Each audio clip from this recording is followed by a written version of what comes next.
मांस को खाता है, लेकिन उसको ये नहीं पता है मेरी माता बहनों मेरे भाइयों कि ये हाथी किस दिशा में बहता हुआ चला जा रहा है। एक दिन गुजरा, 2 दिन गुजरे, 3 दिन गुजरे, 4 दिन गुजरे, 8 दिन गुजरे, 10 दिन गुजरे, हाथी बहुत अंदर पानी में समुद्र में पहुंच गया। 15 दिन गुजर गए। अब वो मांस खाता है रोजाना और रोजाना समुद्र का पानी पीता है और आराम से चैन से सोता है, लेकिन उसको नहीं पता है कि मैं कहां जा रहा हूं। माता बहनों भाइयों, जब 15 दिन के बाद में वो कौवा जब निगाह डालता है, जिधर से वो आया था उधर को जब वो देखता है तो उसे कुछ भी दिखाई नहीं देता है सिवाय पानी के। अब तो वो कौवा सोचने लगा कि अब मेरा क्या होगा, अब मैं कहां पर जाऊंगा, अब मुझे लगता है कि अब मेरी जान नहीं बचेगी। आदरणीय माता बहनों भाइयों, वो कौवा वहां से उड़ान भरता है, उड़ान भरता है, उड़ता हुआ चला आ रहा है, चला आ रहा है, लेकिन मेरी माता बहनों मेरे भाइयों, उड़ान भरते भरते भरते भरते वो कौवा थक जाता है, समुद्र में गिर जाता है और मर जाता है। वहीं इसके जीवन का अंत हो जाता है। आखिर कहने का क्या तात्पर्य है? तात्पर्य सिर्फ यही है मेरी माता बहनों मेरे भाइयों कि असल जीवन में भी मनुष्य यही कर रहा है। उसको ये नहीं पता है कि मैं किस दिशा में चला जा रहा हूँ, कहाँ जा रहा हूँ। जो उसके मन में आता है वो सब कुछ वो कर रहा है। तथागत भगवान बुद्ध ने कहा है मेरी माता बहनों मेरे भाइयों कि जीवन में 2 तरीके के कर्म होते हैं, एक अच्छे कर्म और एक बुरे कर्म। जब बुद्ध ने कहा है कि जब व्यक्ति बुरे कर्म करता है तो दुख उसके साथ में ऐसे होता है कि बैल गाड़ी को खींच रहे हो और गाड़ी के पहिए उसके साथ साथ चल रहे हैं, दुख उसके साथ में ऐसे चलता है। लेकिन बुद्ध ने यह भी बात कही है माता बहनों भाइयों कि अगर व्यक्ति संसार में आकर के अच्छे कर्म करता है, सत्कर्म करता है, तो सुख उसके साथ में ऐसे हो लेता है जैसे एक व्यक्ति चला जा रहा है और उस व्यक्ति के साथ में उसकी परछाई उसके साथ साथ चल रही है, सुख उसके साथ में ऐसे हो लेता है।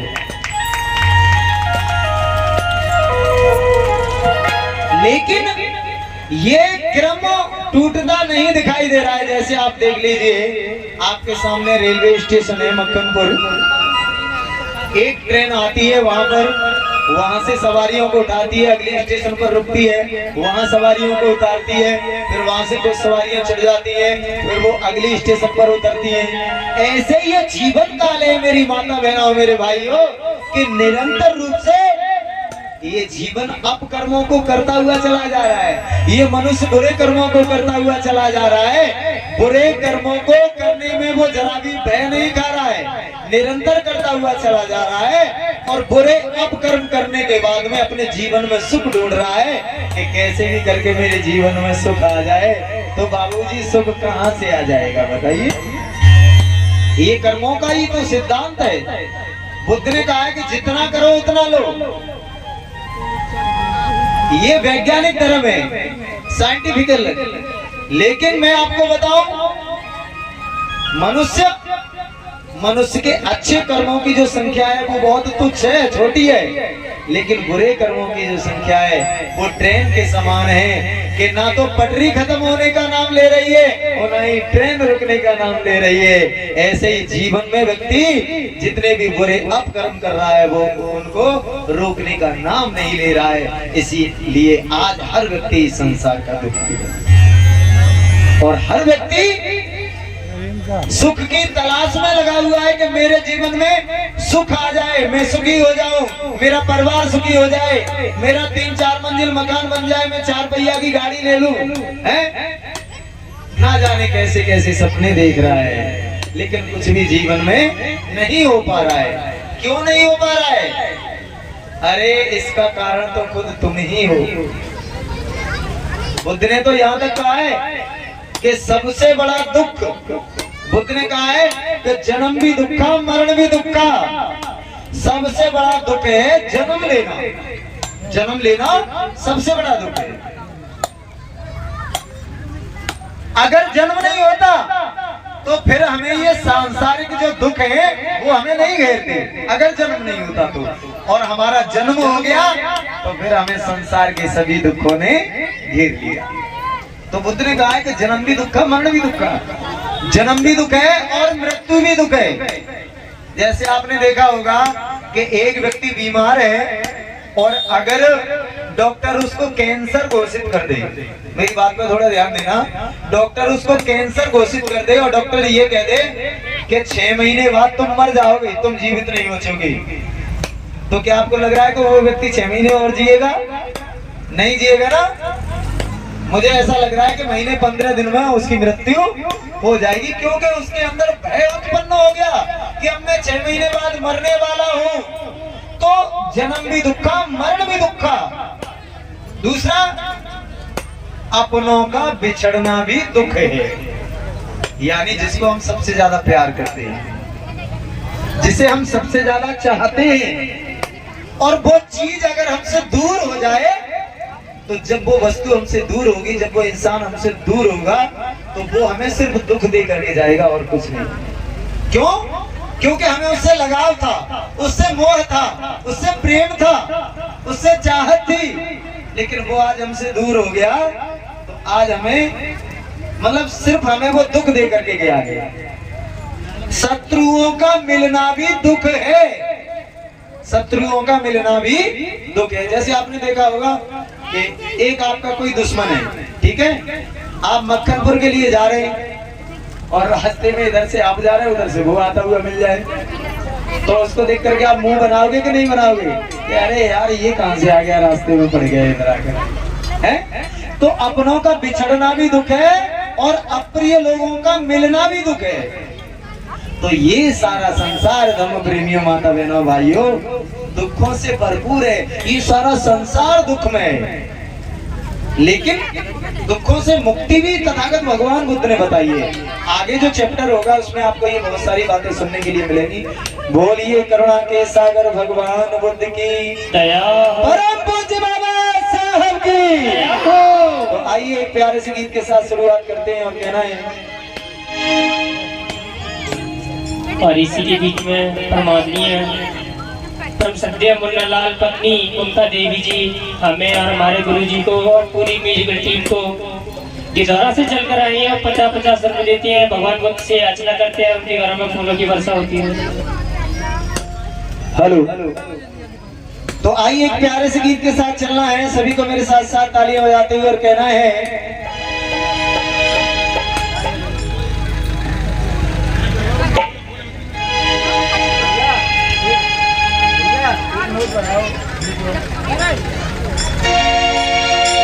बोलिए करुणा के सागर भगवान बुद्ध की दया। तो कहना है, हो मेरा दिल तो दीवाना हो गया कानून वाले तेरा, मेरा दिल तो दीवाना हो गया कानून वाले तेरा, मेरा दिल तो दीवाना हो गया कानून वाले तेरा।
है। हाँ, जब से नजर से नजर मिल गई है, उजड़े चमन की कली खिल गई है। जब से नजर से नजर मिल गई है, उजड़े चमन की कली खिल गई है।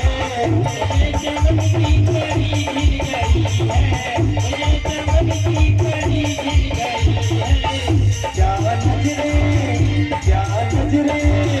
क्या नजरे दिलाना हो गया कानून वाले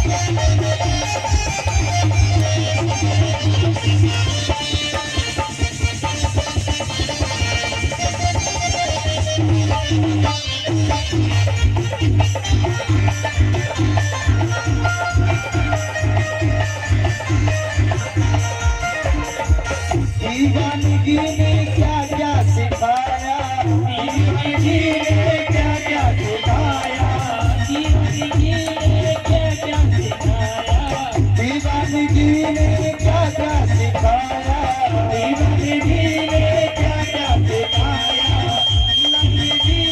क्या क्या सिखाया। दुनिया भुला के तुमसे मिलाया, दुनिया भुला के तुमसे मिलाया, दुनिया मिला के तुमसे मिलाया। मैं तो तेरा दीवाना हो गया कानून मेरा दीवाना हो गया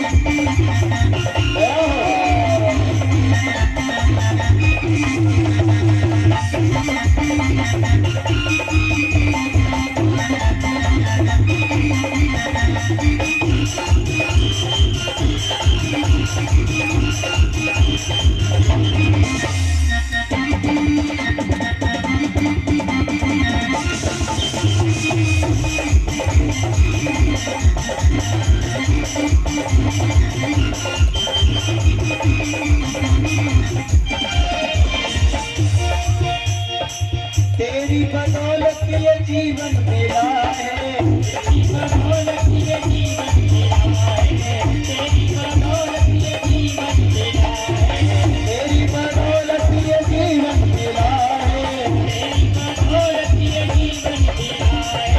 इस जिंदगी का हर पल खिला है, जिंदगी का हर पल खिला है, जिंदगी का हर पल खिला है। स्वदेश वतन तेरा हो गया कानून वाले, मेरा दिल तो दीवाना हो गया कानून वाले तेरा, मेरा दिल तो दीवाना हो गया कानून वाले तेरा, मेरा दिल तो दीवाना हो गया कानून वाले तेरा। बोलिए करुणा के सागर भगवान बुद्ध की दया हो, परम पूज्य बाबा साहब की दया हो। वो केवल सामने की 4 कदम भूमि ही देखता है, ना तो वो हंसता है और ना बिना बताए वो कुछ बोलता है। उसने चुपचाप 4 घरों से भोजन मांगा है और भोजन मांग करके वह फिर से उसी पांडु पहाड़ी पर लौट गया है। पूर्ववासियों ने मुझे बताया है कि उसका नाम सिद्धार्थ गौतम है और वहीं पर वो आवास बना करके रहता है। तब अच्छा समय देख करके, शुभ समय देख करके राजा बिंबिसार सिद्धार्थ गौतम से मिलने के लिए पांडु पहाड़ी पर जाते हैं और जाकर के कहने लगे कि मैं राजा बिंबिसार हूँ, हे गौतम मेरे राज्य में तुम्हारा स्वागत है। और राजा ने उनको प्रणाम किया और ठीक इस स्थान पर राजा बिंबिसार बैठ जाते हैं। राजा बिंबिसार बोले कि हे गौतम तुम्हारे पिता मेरे मित्र हैं और मित्र के पुत्र होने के नाते तुम मेरे पुत्र लगते हो, इसलिए मैं तुम्हें इसलिए पूर्वक ये शिक्षा देता हूँ कि वैराग्य तो तुमने ठीक लिया है, लेकिन हे युवराज वैराग्य के लिए तुमने सही समय का चुनाव नहीं किया है, ये वैराग्य लेने का समय नहीं है। और क्या बोले हे राजा सिद्धार्थ गौतम से, सुनिएगा। हे अकेला कोई संग ना तेरे, हे अकेला कोई संग ना तेरे, तू क्यों मेरा जी बना मेरे, तू क्यों मेरा जी बना मेरे।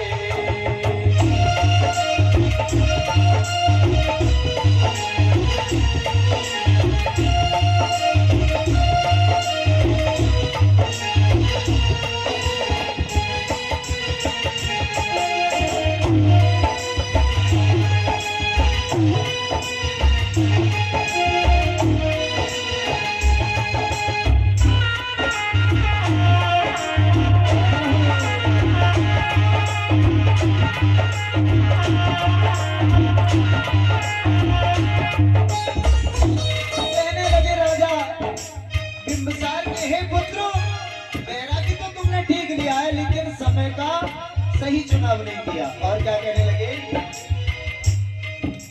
मुझको तू बतला दे चिंता मन में, आज बात को छोड़ दिया था तो कहने लगे, मुझको तू बतला दे चिंता मन में, रात बात के छोड़ दिया क्या कहने लगे।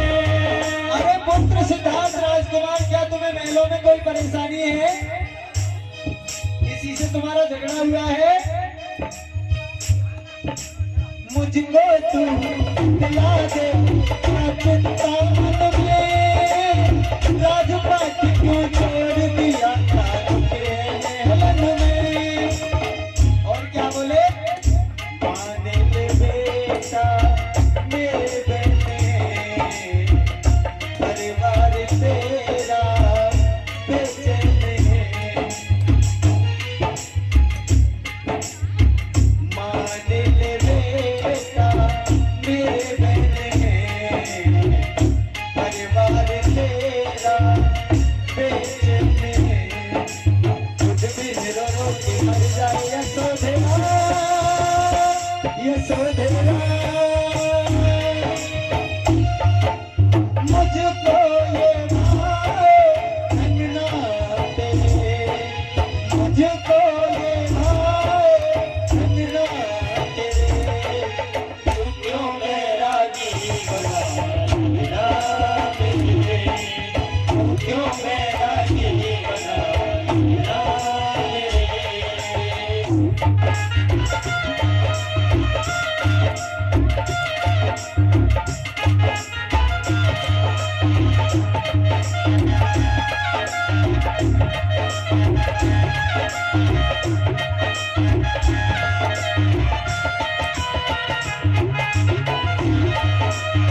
जाकर के कहने लगे कि हे पुत्र सिद्धार्थ गौतम, आखिरकार तुमने वैराग्य क्यों ले लिया?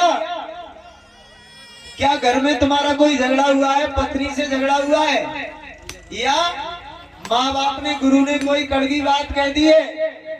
अगर पत्नी से झगड़ा हुआ है तो इस तरीके से रूठ जाने में कोई लाभ नहीं है?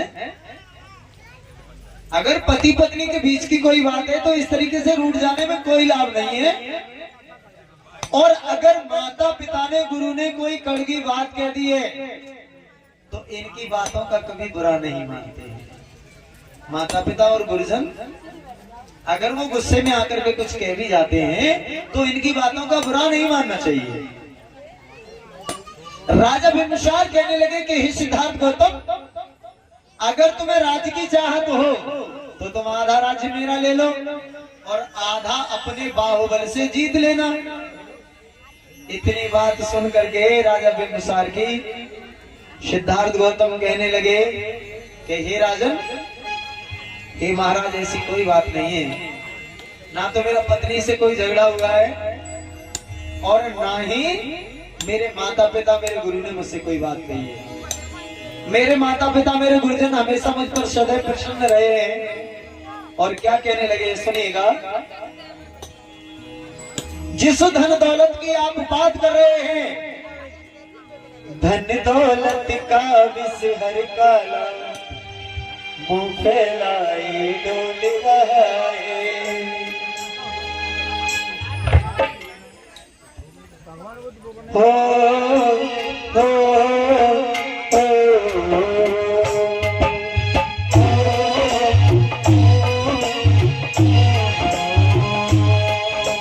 धन दौलत का विष हर काला, मुंह फैलाए डोल रहा है। दौलत का विष हर काला, मुंह फैलाए डोल रहा है। सत्य अहिंसा मानव सेवा, सत्य अहिंसा मानव सेवा, चीख चीख दिल बोल रहा है। धन दौलत का विष हर काला, मुंह फैलाए डोल रहा है। दौलत का विष काला, मुंह फैलाए डोल रहा है।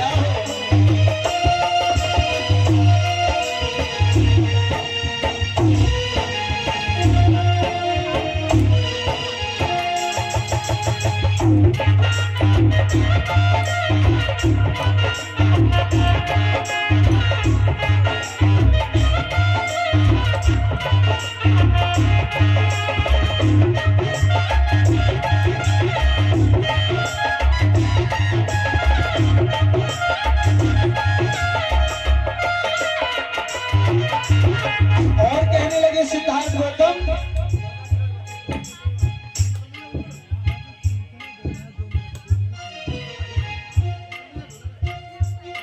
और कहने लगे क्या, ये है मतलब का सारा जमाना, ये है मतलब का सारा जमाना,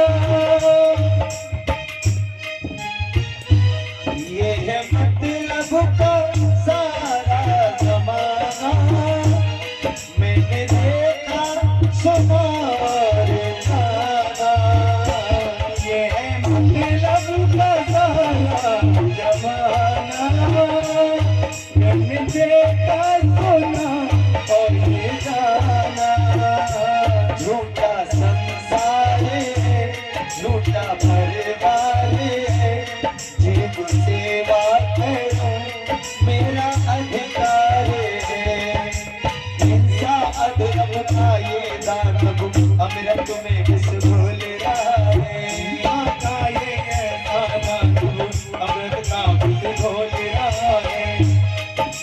सत्य अहिंसा मानव सेवा, सत्य अहिंसा मानव सेवा, चीख चीख दिल बोल रहा है।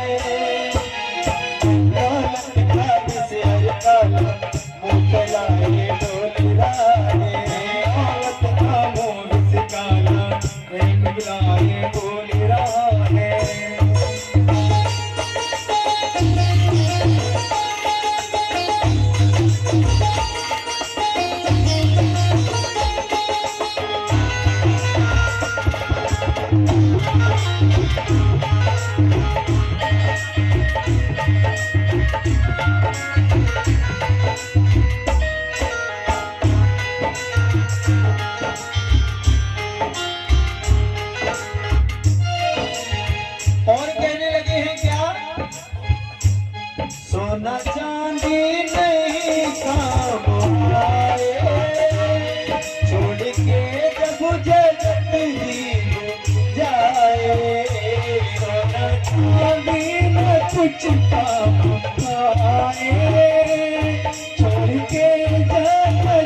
के बचनों से, स्वदेश तुम्हें के बचनों से हृदय के पट खोल रहा है। हृदय के मीठे बोल के देखो हृदय के पट खोल रहा है। सत्य अहिंसा मानव सेवा, सत्य अहिंसा मानव सेवा, चीख चीख दिल बोल रहा है।